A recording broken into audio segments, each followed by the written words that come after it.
Good morning everyone. So we was doing socialism in Europe and the Russian Revolution और हमने अक्टूबर revolution देख लिया था. अब हम देखेंगे कि अक्टूबर रिवॉल्यूशन के बाद क्या क्या चेंजेस आते हैं. अक्टूबर रिवॉल्यूशन में क्या किया था, बोल्शेविक पार्टी ने सारी पावर अपने हाथ में ले ली थी. तो बोल्शेविक सब क्या कर रहे थे, बोल्शेविक प्राइवेट प्रॉपर्टी का अपोज करते थे, पूरी तरीके से विरोध करते थे कि प्राइवेट प्रॉपर्टी नहीं होनी चाहिए, सारी प्रॉपर्टी नेशनलाइज होनी चाहिए, मतलब सरकारी होनी चाहिए, सरकार का अधिकार होना चाहिए. तो सारा मैनेजमेंट और ओनरशिप जो प्राइवेट प्रॉपर्टी की हुआ करती थी, अब वो बोल्शेविक पार्टी बनने के बाद सरकारी प्रॉपर्टी बन जाती है. सारी प्रॉपर्टी कौन सी हो जाती है, सोशल प्रॉपर्टी, पूरी सोसाइटी की प्रॉपर्टी है. उस पर जो ओनर्स थे पहले से, उनका अब कोई अधिकार नहीं रहता है. पीजेंट्स को भी, अब जो किसान थे गांव के इलाकों में, तो उनको भी अलाउ कर दिया जाता है to seize the land of nobility. मतलब जो नोबल्स की लैंड हुआ करती थी, अब उस पर नोबल्स का अधिकार ना होकर उस ज़मीन को किसानों में बांट दिया जाता है. In cities, Bolsheviks enforced the partition of large houses according to the family requirement. अब बोल्शेविक के लोग क्या करते हैं, जो बड़े बड़े घर हुआ करते थे उनका पार्टीशन कर देते हैं, मतलब जितनी फैमिली रिक्वायरमेंट है तो उसके अकॉर्डिंग वो बड़े बड़े घरों को छोटे पार्ट्स में बांट देते हैं लोगों में. और साथ ही साथ वे जो ओल्ड टाइटल्स हुआ करते थे राजा महाराजा वाले, उनको भी बैन कर देते हैं. और चेंजेस लाने के लिए वो आर्मी की यूनिफॉर्म में भी चेंजेस ला देते हैं. आर्मी की यूनिफॉर्म नए तरीके से डिज़ाइन करते हैं.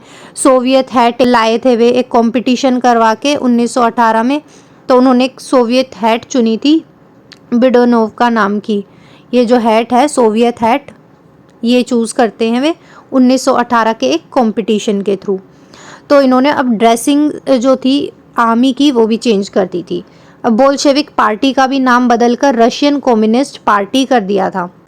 अब नवंबर 1917 में बोल्शेविक पार्टी इलेक्शन कंडक्ट कराती है यूनिवर्सल एडल्ट फ्रेंचाइज के थ्रू, बट वो इलेक्शन हार जाती है. तो वो जनवरी 1918 में उस असेंबली को, जो कॉन्स्टिट्यूएंट असेंबली बनी हुई थी, उसको वो हटा देती है, रिजेक्ट कर देती है असेंबली को. और लेनिन ने जब असेंबली को, लेनिन कौन था, बोल्शेविक पार्टी का लीडर था व्लादिमीर लेनिन, तो उसने असेंबली को डिसमिस कर दिया. और all Russian congress of Soviet है, इसका मानना था कि all Russian congress of Soviet ज़्यादा डेमोक्रेटिक है देन ये जो असेंबली होती है, इलेक्टेड लोगों द्वारा इलेक्टेड असेंबली से ज़्यादा डेमोक्रेटिक ये है all Russian congress of Soviet. जो एक ग्रुप इन्होंने बनाया हुआ था वो ज़्यादा डेमोक्रेटिक है लेनिन के हिसाब से. तो मार्च 1918 में क्या होता है, मार्च 1918 में despite opposition by their political allies, Bolshevik made peace with Germany at Brest-Litovsk. अब जर्मनी के साथ एक पीस ट्रीटी साइन करते हैं, ट्रीटी ब्रेस्ट लिटोवस्क की, बोल्शेविक के पार्टी के लोग. और ये ट्रीटी साइन करने के लिए इन्हें बहुत सारी अपोजिशन पार्टीज़ ने रोका भी था, बट ये लोग नहीं मानते हैं और ये ट्रीटी ऑफ ब्रेस्ट लिटोवस्क साइन कर लेते हैं. अगर बोल्शेविक पार्टी की बात करें तो जब इलेक्शन होते हैं, it is the only party to participate in the elections to the all Russian congress of soviet. अब ये all Russian congress of soviet में भी जब ये इलेक्शन करके जीतने वाले थे, तो ये वन पार्टी रूल था, मतलब ये अकेले ही खड़े हुए थे, अकेले ही रेस में दौड़ रहे थे, तो ये जीतने ही वाले थे. तो ये एक तरीके से वन पार्टी स्टेट बोल्शेविक्स ने रशिया को बना दिया था. ट्रेड यूनियंस को भी इन्होंने, अगर ट्रेड यूनियन बन सकती हैं, ऐसा नहीं है कि ट्रेड यूनियन बन नहीं सकती, पर उन पर पूरी तरीके से बोल्शेविक की पार्टी का कंट्रोल चलता था. एक सीक्रेट पुलिस बनाई हुई थी चेक्का नाम की, जिसका बाद में काफ़ी बार नाम भी चेंज किया, जैसे OGPU रखा, NKVD रखा. तो ये सीक्रेट पुलिस चेक्का नाम की ये पुलिस थी. क्या काम करती थी, जो भी बोल्शेविक्स के अगेंस्ट कुछ बोलता था तो उसको पनिश किया करती थी. बहुत सारे यंग राइटर्स, आर्टिस्ट ऐसे थे उस वक्त जो बोल्शेविक पार्टी को सपोर्ट कर रहे थे, क्योंकि बोल्शेविक पार्टी सोशलिज्म ला रही थी, बदलाव ला रही थी. काफ़ी कुछ सही किया भी था, जैसे आर्ट की फील्ड में, आर्किटेक्चर की फील्ड में काफ़ी बदलाव आए थे. But many became dilution because of the censorship of party encouraged. ये पार्टी क्या करती थी, अपने अकॉर्डिंग चलती थी, जो इन्हें सही लगता था वही करती थी, इनके अगेंस्ट कोई कुछ बोल नहीं सकता था, सेंसरशिप इन्होंने लगाई हुई थी। तो इस वजह से इनके बोल्शेविक पार्टी के कुछ नेगेटिव साइड्स भी हमें देखने को मिलते हैं। द सिविल वॉर, जब बोल्शेविक्स ऑर्डर दे देता है लैंड रीडिस्ट्रीब्यूशन के कि जो लैंड है वो किसानों में बांटी जाएगी और नोबल्स की ज़मीन लेके डिस्ट्रीब्यूट की जाएगी, तो उस वक्त जो रशियन आर्मी थी वो दैट बिगिन टू ब्रेकअप, क्योंकि रशियन आर्मी का मानना था कि उन्हें भी अपने घर जाना है और वो लैंड डिस्ट्रीब्यूशन में पार्टिसिपेट करना है। तो सोल्जर्स थे, किसान थे, वो चाहते थे कि वे भी अपने घर जाएं फॉर द रीडिस्ट्रीब्यूशन, क्योंकि लैंड का रीडिस्ट्रीब्यूशन चल रहा था, तो इसलिए वो भी अपने घर जाना चाहते थे। अब नॉन बोल्शेविक सोशलिस्ट जो होते थे, लिबरल्स और ऑटोक्रेसी के सपोर्टर्स, मतलब जो सोशलिज्म को सपोर्ट नहीं कर रहे थे लोग और बोल्शेविक पार्टी के अगेंस्ट थे, वे लोग अब ग्रो करना चालू कर देते हैं। Their leaders moved to South Russia and organized troops to fight Bolsheviks. अब 3 तरीके से डिवाइडेड थे, जैसे कि जो बोल्शेविक के लोग होते थे, बोल्शेविक के सपोर्टर्स को रेड्स बोलते थे, सोशलिस्ट रिवॉल्यूशनरीज के सपोर्टर्स को ग्रीन बोलते थे, और सार निकोलस II के सपोर्टर्स को, जो किंग था, जो चाहते थे लोग ऑटोक्रेसी रहे, उनको वाइट्स बोलते थे। तो 3 पार्ट्स में लोग डिवाइडेड थे, एक रेड में, एक ग्रीन में और एक वाइट्स में। तो बोल्शेविक के सपोर्टर हुआ करते थे रेड, और ये किसके अगेंस्ट थे, ग्रीन और वाइट के अगेंस्ट थे। तो 1918 से 19 में जो है ग्रीन्स और वाइट्स, इनका कंट्रोल रहता है रशियन एम्पायर पे। और ये इनका कंट्रोल रहा कैसे था, क्योंकि इनको किसने सपोर्ट किया था, फ्रांस, अमेरिका, ब्रिटेन ने, जापान ने, इनकी सेनाओं ने सपोर्ट किया था। इस वजह से ये रूल कर पाए थे 1918 और 19 में। All those forces were worried at the growth of socialism in Russia. अब ये जैसे फ्रांस, अमेरिका, ब्रिटेन, जापान, इधर के जो लोग हुआ करते थे, जो राजा वगैरह थे, वे इस बात से डर रहे थे कि कहीं सोशलिज्म रशिया में आया है, हमारे इधर भी आ सकता है, तो सोशलिज्म फैल ना जाए। तो जो लोग राजा की टाइप के होते थे, मतलब नोबल्स होते थे, तो उनको तो इस बात का डर रहेगा ही। तो इस वजह से वे वाइट्स को सपोर्ट कर रहे थे, ग्रीन्स को सपोर्ट कर रहे थे, जो लोग सोशलिज्म के अगेंस्ट हुआ करते थे उनको सपोर्ट कर रहे थे। तो as these troops and Bolsheviks fought a civil war, अब जब ये वॉर चल रही थी बोल्शेविक्स के बीच में और इस सेना के बीच में, मतलब रेड्स के बीच में और वाइट और ग्रीन्स के बीच में वॉर चल रही थी, तो इस सब वॉर में, इस वॉर को सिविल वॉर कहा गया है, इसी वजह से यहाँ हेडिंग का नाम है सिविल वॉर। तो इसमें लूट पाट है, बैंडिट्री मतलब गुंडागर्दी है, फेमाइन भूखमरी है, ये सब चीज़ें काफ़ी कॉमन उस वक्त हो गई थी। Supporters of private property among whites, वे क्या करते हैं, हार्श स्टेप लेते हैं पीजेंट्स के अगेंस्ट जिन्होंने उसकी ज़मीन को कब्जा कर लिया था। अब बोल्शेविक्स ने क्या किया था, पीजेंट्स को सारी ज़मीन दे दी थी, पीजेंट्स का कब्जा हो गया था अब ज़मीनों पे। तो वो ज़मीन किसकी थी, वाइट्स की, मतलब सार निकोलस II और उसके करीबी लोगों की थी। तो अब ये जो वाइट्स लोग थे, सार निकोलस II वाले, ये इन पीजेंट्स पर अटैक कर रहे थे, कहीं ना कहीं इनसे अपना बदला लेना चाहते थे, क्योंकि वो ज़मीन तो इनकी थी जो इनमें डिस्ट्रीब्यूट कर दी, तो गुस्सा तो इनमें भी था।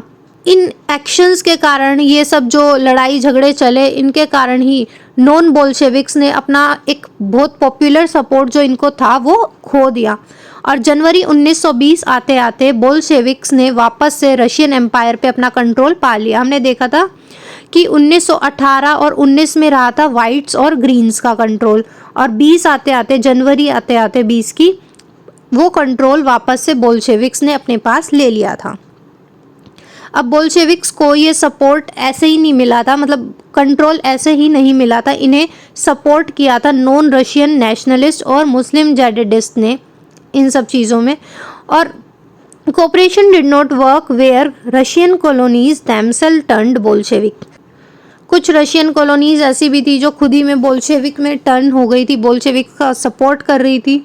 और कुछ लोग अगेंस्ट भी थे, जैसे कि खीवा की बात करें, सेंट्रल एशिया में बोल्शेविक कॉलोनिस्ट्स क्या कर रहे थे, जो लोग बोल्शेविक्स के सपोर्टर्स होते थे वो उधर के जो लोकल नेशनलिस्ट को हार्म करते थे सोशलिज्म के नाम पर।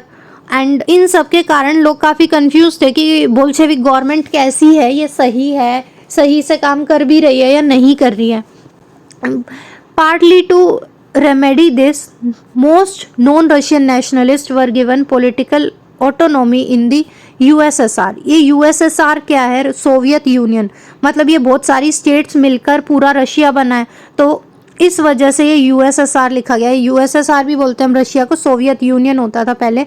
तो the state the Bolsheviks created, ये बोल्शेविक्स ने क्रिएट किया था कि मतलब बहुत सारी स्टेट्स हैं और वे मिलकर क्या है, एक पूरा रशियन एम्पायर बना रही हैं। तो रशियन एम्पायर क्या था?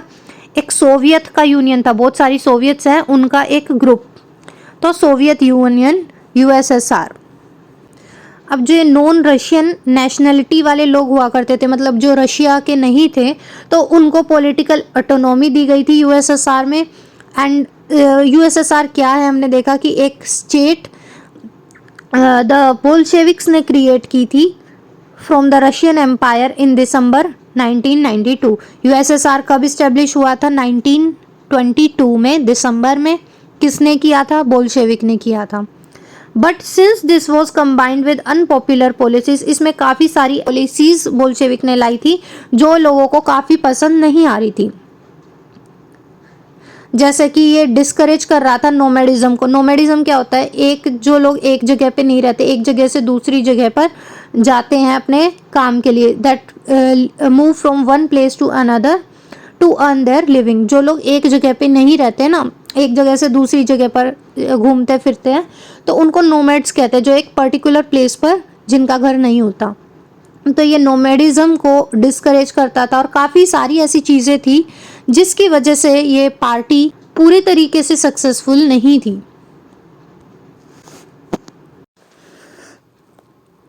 मेकिंग अ सोशलिस्ट सोसाइटी, अब सोसाइटी को सोशलिस्ट बनाएंगे। सिविल वॉर हुई थी। सिविल वॉर किसके बीच में हुई थी? एक तरफ रेड्स थे जो कि बोल्शेविक्स लोग होते थे, और दूसरी तरफ वाइट और ग्रीन लोग थे जो कि बोल्शेविक्स के अगेंस्ट लड़े थे। तो इन दोनों के बीच जो वॉर हुई थी उसको हमने सिविल वॉर कहा था। तो जब ये सिविल वॉर चली रही थी उसी वक्त इंडस्ट्रीज और बैंक्स को नेशनलाइज कर देता है बोल्शेविक्स। बोल्शेविक्स में मतलब लीडर था लेनिन। तो बोल्शेविक पार्टी के लोग क्या करते हैं, इंडस्ट्रीज को और बैंक्स को नेशनलाइज कर देते हैं, मतलब सरकारी कर देते हैं। अब सब कुछ सरकार हैंडल कर रही थी। और वे पीजेंट्स को भी कह देते हैं कि जो लैंड है उस पर तुम खेती कर सकते हो और तुम्हें किसी को रेंट देने की ज़रूरत नहीं है, वो ज़मीन सरकार की हो चुकी है, सोशल हो चुकी है। Bolsheviks use confiscated land to demonstrate what collective work could B.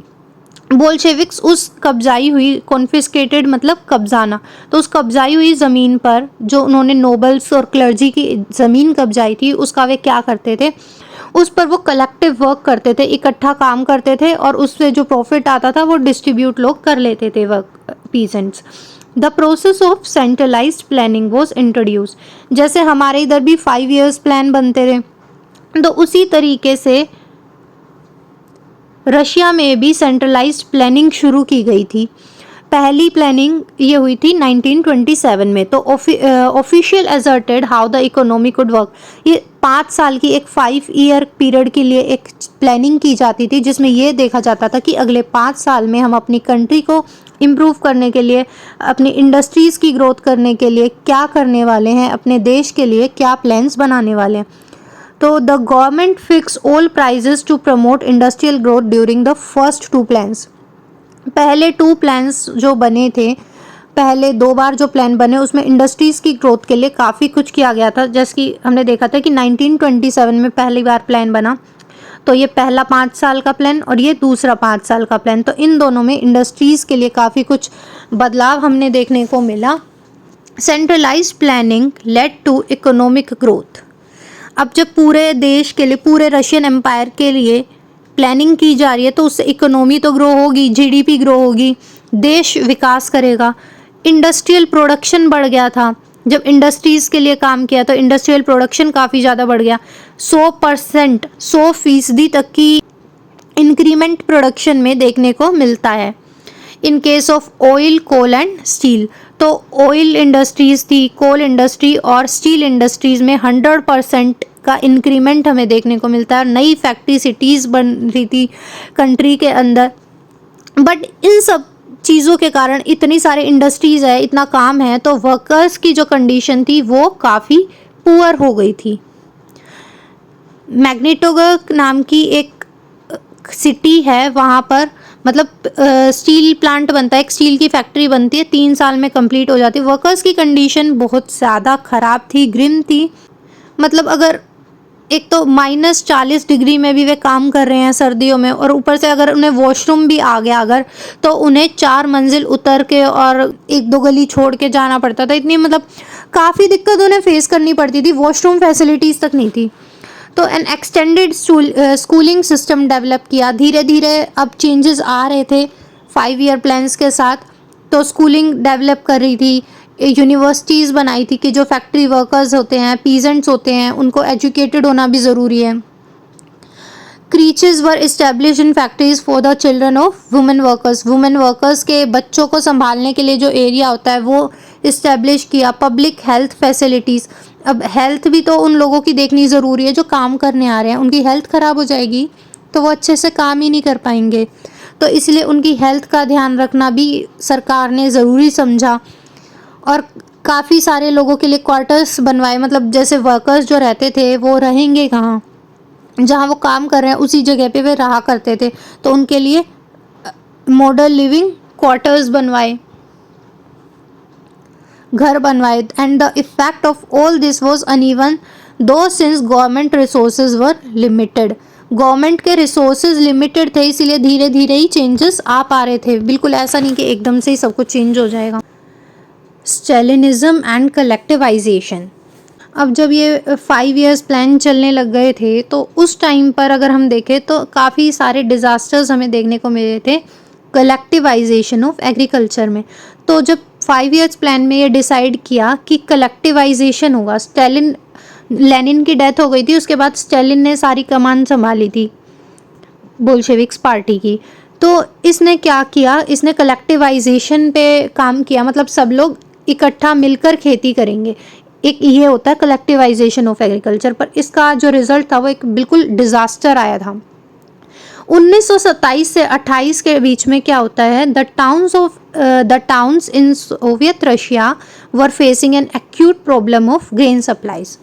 तो 27 से 28 के टाइम पर अनाज की कमी हो गई थी रशिया के अंदर, और गवर्नमेंट ने प्राइसेस फिक्स कर दिए अनाज के उस वक्त की, तुम्हें इतने ही प्राइस पे अनाज बेचना होगा, क्योंकि पहले ही अनाज की कमी है। बट किसान मना कर देते हैं, रिफ्यूज़ मतलब मना करना, किसान रिफ्यूज़ कर देते हैं, मना कर देते हैं अपने ग्रेन्स को कम दाम में बेचने के लिए। मतलब जिस रेट पर गवर्नमेंट बोल रही थी कि तुम्हें अपने बेचने होंगे, तो वो मना कर देते हैं किसान बेचने के लिए।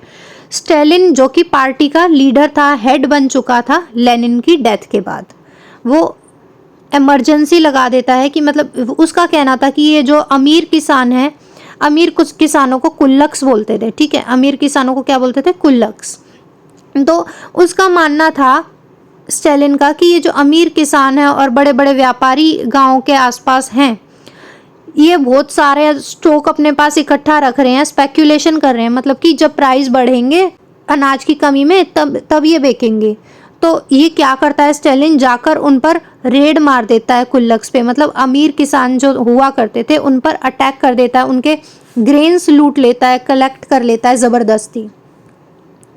1928 के अंदर कुल्लक्स क्या है, the name for well to do peasants, मतलब जो पीजेंट्स रिच हुआ करते थे, जो अच्छा कर रहे थे, उनको बोलते हैं कुल्लक्स।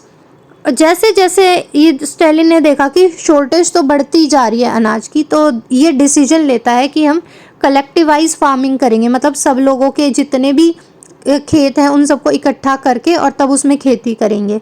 इसका मानना था स्टालिन का कि ये जो ग्रेन्स की कमी पड़ रही है, अनाज की कमी पड़ रही है, इस वजह से पड़ रही है क्योंकि हमारे पास जो ज़मीन के टुकड़े हैं, छोटे छोटे टुकड़े हैं लोगों के पास, तो इस वजह से वो छोटे टुकड़े पे अच्छे से खेती नहीं हो पाती। तो 1917 के बाद ज़मीन लोगों में डिस्ट्रीब्यूट कर दी थी पीजेंट्स में, तो सबके पास थोड़ी थोड़ी आई, छोटे छोटे पार्ट्स रह गए थे, जिसकी वजह से उन छोटे छोटे ज़मीन के टुकड़ों पे मॉडर्नाइज्ड फार्मिंग नहीं हो पा रही थी। तो मॉडर्न फार्मिंग हो पाए, अच्छे से मशीन्स का यूज़ करके फार्मिंग हो पाए, उसके लिए ज़रूरी है कि ये ज़मीन को एक तरीके से स्टेट कंट्रोल करे, ना कि पीजेंट्स। मतलब एक एक छोटे छोटे टुकड़े पे खेती ना करके पूरे बड़ी ज़मीन पर खेती कौन करे, स्टेट के कंट्रोल में सारी ज़मीन चली जाए और उस पर पूरी इकट्ठी खेती हो। It was necessary to eliminate kulaks. Kulaks कौन थे? रिच किसान। तो उनको हमें एलिमिनेट करना है, मतलब हटाना है, एंड लैंड पीजेंट्स से ले करके स्टेट के हाथों में देनी है। स्टेट मतलब सरकार के हाथों में चली जाएगी। What followed was Stalin collectivization program। अब स्टालिन ने क्या किया, एक कलेक्टिवाइजेशन प्रोग्राम स्टार्ट कर दिया था 1929 से। ये पार्टी क्या कर रही थी? स्टालिन की पार्टी ये फोर्स करती थी सभी किसानों को कल्टीवेट करने के लिए, मतलब खेती करने के लिए कलेक्टिव फार्म में, मतलब कि सब लोग इकट्ठा मिल के काम करें, उसके लिए लोगों को फोर्स कर रही थी। इकट्ठा मिल के काम करने को, कलेक्टिव फार्म को बोलते हैं कोल खोज। ठीक है, क्या बोलते हैं? कोल खोज। तो ये फोर्स कर रही थी कि कोल खोज करो, मतलब इकट्ठा मिल के काम करो। ज़्यादातर जो लैंड थी and implements were refer to the ownership of collective farm, मतलब कि कलेक्टिव फार्मिंग करनी है, and peasants work on land and the kolkhoz profits were shared. जो इस कलेक्टिव फार्मिंग से, मतलब कोलखोज से प्रॉफिट होगा, मतलब जो इकट्ठा ज़मीन पे काम किया, जो प्रॉफिट होगा वो पीजेंट्स में ही डिस्ट्रीब्यूट कर दिया जाएगा। बट पीजेंट्स को ये चीज़ मंजूर नहीं थी, तो एनरेग्ड पीजेंट्स, मतलब जो ये गुस्से में पीजेंट्स थे, किसान थे, ये मना कर रहे थे। रेजिस्ट मतलब मना करना। तो ये मना कर रहे थे अपनी अथॉरिटीज़ को, मतलब स्टालिन को, और इन्होंने गुस्से में अपनी खुद की जो लाइफ स्टॉक थी, जैसे इनके पास जो गायें भैंस वगैरह होती थी या इनकी खेती भी होती थी, तो सब कुछ इन्होंने डिस्ट्रॉय कर दिया था गुस्से में। 1929 से 31 के बीच में इनके जो कैटल्स वगैरह, गायें वगैरह हुआ करती थी, वो 1/3 रह गई थी, क्योंकि इन्होंने खुद ही मार दी थी आधी से ज़्यादा, तो गुस्से में।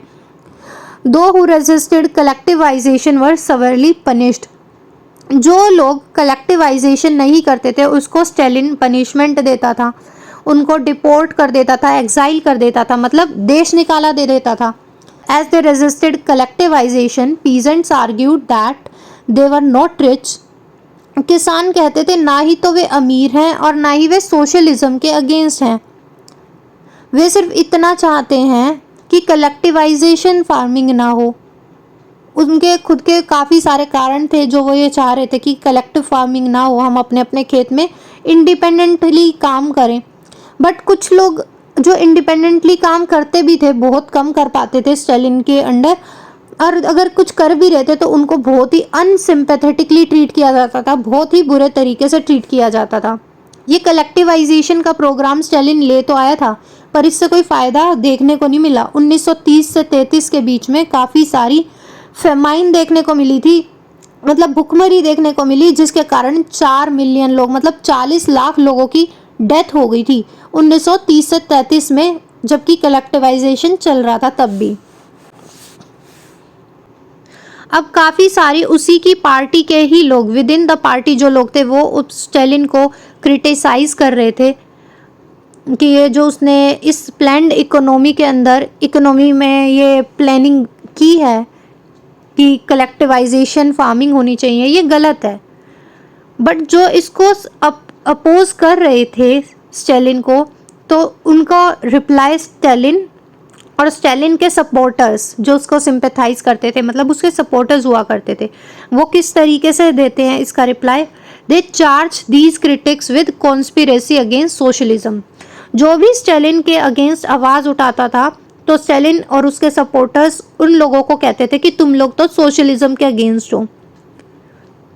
तो इस वजह से ये बोल के कि तुम लोग सोशलिज्म के अगेंस्ट हो, उन लोगों को ये अरेस्ट कर लेते थे। 1939 तक over 2 million were in prison. इन्होंने, स्टालिन ने क्या किया था, 1939 तक 2 मिलियन लोगों को जेल में डाल दिया था। क्यों? क्योंकि वो स्टालिन के अपोज कर रहे थे, स्टालिन को अपोज कर रहे थे, इसके व्यूज़ को अपोज कर रहे थे, तो उनको जेल में डाल देता था, लेबर कैंप्स में डाल देता था। उनमें से ज़्यादातर लोग 2 मिलियन में से इनोसेंट थे, उन्होंने कुछ भी नहीं किया था, बस उन्होंने अपनी बात आगे रख दी कि हमें जो लग रहा है कि स्टालिन ने जो किया है वो सही नहीं है। सिर्फ इतना बोलने पे ही वो झूठे झूठे फॉल्स एक्विजिशन लगा के, झूठे इल्ज़ाम लगा के जेल में डलवा देता था लोगों को।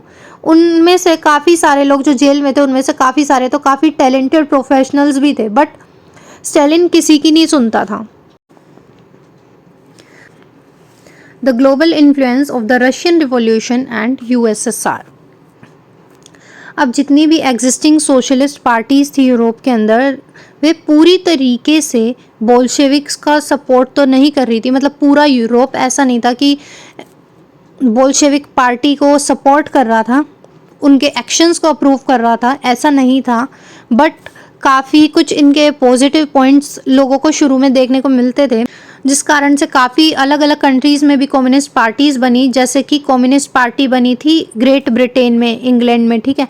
ग्रेट ब्रिटेन में communist party of great Britain बनती है। बोल्शेविक्स एनकरेज कर रहे थे अपनी कॉलोनीज़ पे, मतलब जिन कंट्रीज़ पर वो रूल किया करते थे उन कंट्रीज़ में भी वो फोर्स कर रहे थे लोगों को कि तुम लोग भी सोशलिज्म अपनी कंट्री में लाओ। काफ़ी सारी नॉन रशियन कंट्रीज़ पार्टिसिपेट करती हैं। Conference of the people of east 1920 में एक कॉन्फ्रेंस हुई थी रशिया के अंदर, उसमें काफ़ी सारी नॉन रशियन कंट्रीज़ भी पार्टिसिपेट करती हैं। बोल्शेविक ने एक कोमिंटर्न भी बनाया था। कोमिंटर्न क्या है? एक इंटरनेशनल यूनियन है, मतलब एक ग्रुप है इंटरनेशनल लेवल पे बोल्शेविक्स के लोगों का, बोल्शेविक्स के सपोर्टर्स का। तो प्रो बोल्शेविक सोशलिस्ट पार्टीज़ की एक इंटरनेशनल यूनियन है। कुछ लोगों को some received education in USSR communist universities of the workers. इन्होंने इस एजुकेशन से, यूएसएसआर की यूनिवर्सिटी है ये कम्युनिस्ट यूनिवर्सिटी, यहाँ से एजुकेशन भी ली लोगों ने। By the time of second world war जब तक आया, USSR had given socialism a global face and the world stature. Second world war आते आते तक रशिया का ये जो सोशलिज्म था ये पूरे वर्ल्ड में पूरी तरीके से फेमस हो चुका था। बट धीरे धीरे हम देखेंगे कि ये सच्चाई लोगों के सामने आती है कि इसके काफ़ी सारे फ्लॉज भी थे, ऐसा नहीं था कि फ़ायदे ही थे। 1950 आते आते लोगों ने ये देखा, एक्नॉलेज किया, मतलब ध्यान दिया, इस बात को नोटिस किया that with in the country that the style of government in the USSR was not keeping with the ideals of Russian revolution. जिस तरीके से होना चाहिए था, जो बेसिक जो आइडियल्स होते हैं वो पूरे फुलफिल नहीं किए जा रहे हैं। वर्ल्ड में socialist movement through it was recognised that all was not well in soviet union. अब ये लोगों में 1950 तक पता चल जाता है कि सोवियत यूनियन में ये यूएसएसआर बनी है, ये जो कलेक्टिव फार्मिंग चल रही है, क्या चल रहा है, तो वो सब कुछ परफेक्ट तो नहीं चल रहा है। हमें दिख रहा है दूर से कि सब कुछ परफेक्ट है, बहुत पॉपुलर बन गया था रशिया, धीरे धीरे एक ग्रेट पावर में कन्वर्ट हो गया था, इंडस्ट्रीज डेवलप हो रही थी, एग्रीकल्चर डेवलप हो रहा था, पुअर्स वर बीइंग फेड, मतलब अब कोई गरीब नहीं रह रहा था उधर, लोगों के पास खाने को था। But it had denied the essential freedom to the citizens. ना सब कुछ ये दे तो रहे थे, पूरी तरीके से हमने देखा कि इंडस्ट्रीज, एग्रीकल्चर सब डेवलप हो रहा है, कंट्री पूरे तरीके से रशिया डेवलप हो रही है। तो लोगों को दूर से देखने से लग रहा था कि हाँ, रशिया में सोशलिज्म है और सोशलिज्म बहुत सही है। बट अगर लोगों की देखें तो उधर के सिटीजन्स को काफ़ी सारी फ्रीडम नहीं मिल रही थी। डेवलपमेंट प्रोजेक्ट भले ही साथ में चल रहे थे, बट लोगों में वो आज़ादी नहीं थी, उधर के लोगों में वो खुशी नहीं थी, सुकून लोगों के अंदर नहीं था। By the end of 20th century का एंड आते आते ये जो यूएसएसआर की इंटरनेशनल रेपुटेशन बनी हुई थी, इतनी बड़ी कंट्री, सब कुछ सही से स्मूथली चल रहा है, ये एक ऐसी रेपुटेशन बनी हुई थी, तो वो रेपुटेशन इनकी डिक्लाइन हो जाती है, कम होती चली जाती है, क्योंकि इनकी एक रेपुटेशन बन गई थी एज अ सोशलिस्ट कंट्री की, वो ख़राब हो जाती है। बट अभी भी अगर हम देखें तो ये जो सोशलिज्म वर्ड है इसके लिए काफ़ी लोगों में रिस्पेक्ट है। हर एक कंट्री का एक अलग अलग नज़रिया है सोशलिज्म वर्ड को देखने का अपनी कंट्री के अकॉर्डिंग। तो यहीं पे हमारा ये चैप्टर कंप्लीट हो जाता है।